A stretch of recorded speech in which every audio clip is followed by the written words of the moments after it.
Welcome in along with Mike Renner. I'm Steve Palazzolo. Today discussing Brandon Graham. It's his free agent profile.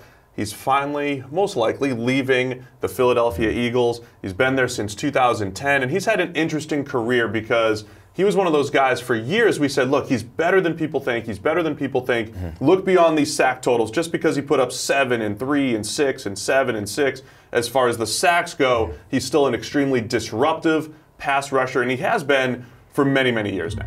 Yeah, he's been key to these past handful of years to that Eagles defensive line that's been the best defensive line in the NFL over the past 2 seasons because of how much just disruption he creates, whether it's the run game or the pass game. The pure raw numbers of tackles and sacks will not tell the entire story. He is creating havoc play after play after play, as much as almost any outside of maybe J.J. Watt and Aaron Donald, the elite group of edge defenders and interior players in the NFL today. Yeah, so he doesn't really finish plays as well as some of the others, but he's had over 50 pressures every single year dating back to 2014, including 83 pressures in the regular season in 2016, and then in 2017, that Super Bowl run, he did start converting to sacks. He had 11 sacks, and then, of course, the game clincher in the Super Bowl. That one. Yeah. Oh, yeah, I remember. So, Graham, he can win off the edge against offensive tackles, and then, in that game winner in the Super Bowl is against a guard. So, he could kick inside and, rush against interior offensive linemen as well. So,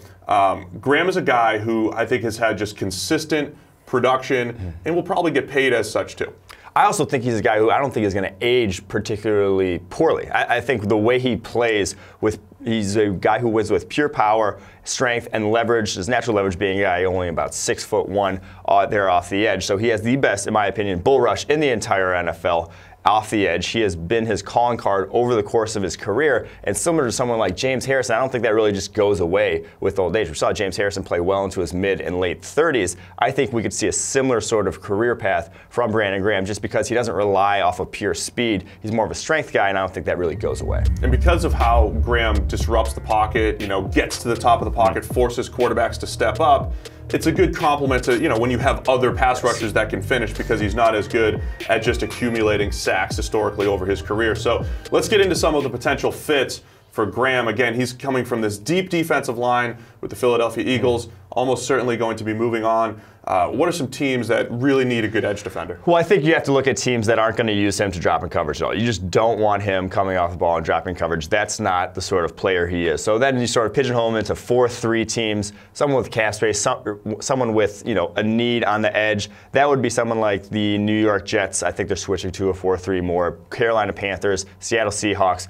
San Francisco 49ers, I think all fit that sort of bill that we just talked about. Yeah, so those all make a ton of sense. And again, I think Graham's key contribution here is a part of a bigger defensive line. Yes. When you have other guys around him, he'll help make them better. He'll do some of the dirty work, and that'll lead to sacks for other players. So keep an eye on Brandon Graham in free agency and look beyond the sack totals. He is one of the best disruptors off the edge in the entire NFL.